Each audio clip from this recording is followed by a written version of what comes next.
దేవుడు పిల్లలారా అని పిలిచిన పిలుపుకైనా మనుషులు సరెండర్ అయిపోయి పవిత్రులుగా బ్రతకాలి. నా తండ్రి పరలోకమందు ఉన్నాడు, పరలోకంలో ఉన్న నా తండ్రికి కొడుకును కూతురును అని ఈ భూమి మీద చాలా చక్కటి జీవితాన్ని జీవించాలి. మనుషులు చేస్తున్న తప్పులండి.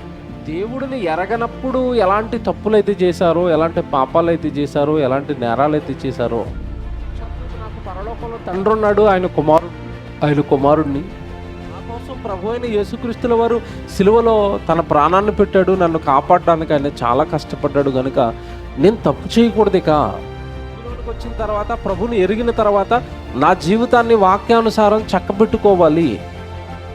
నాలో తప్పులు అనేది పక్క వ్యక్తికి కనపడకూడదు, ఎందుకంటే నన్ను బట్టి అతడు బలహీనుడైపోతాడు.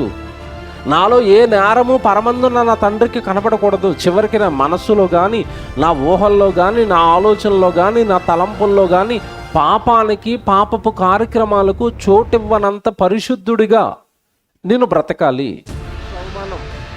నీకోసం రక్తం కార్చిన ఆయన ఏమంటాడు తెలుసా? సాటివాడు నిన్ను అలాంటి తప్పుడు పనుల్లో చూస్తే మిమ్మును బట్టియే కదా అన్యజనుల మధ్య నా నామము దూషణ పాలైపోతుంది.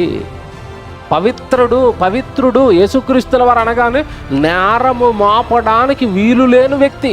అప్పటి నుండి ఇప్పటి వరకు ట్రై చేస్తున్నారు ఆయన మీద నేరం మోపుదామని, ఆయన ఒక తప్పుడు వ్యక్తిగా చిత్రీకరిద్దామని.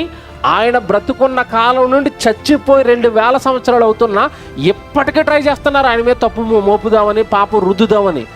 ఎవ్వడి వలన కాని ఒక ఉన్నతమైన పరిశుద్ధ శిఖరం యేసుక్రీస్తుల వారు.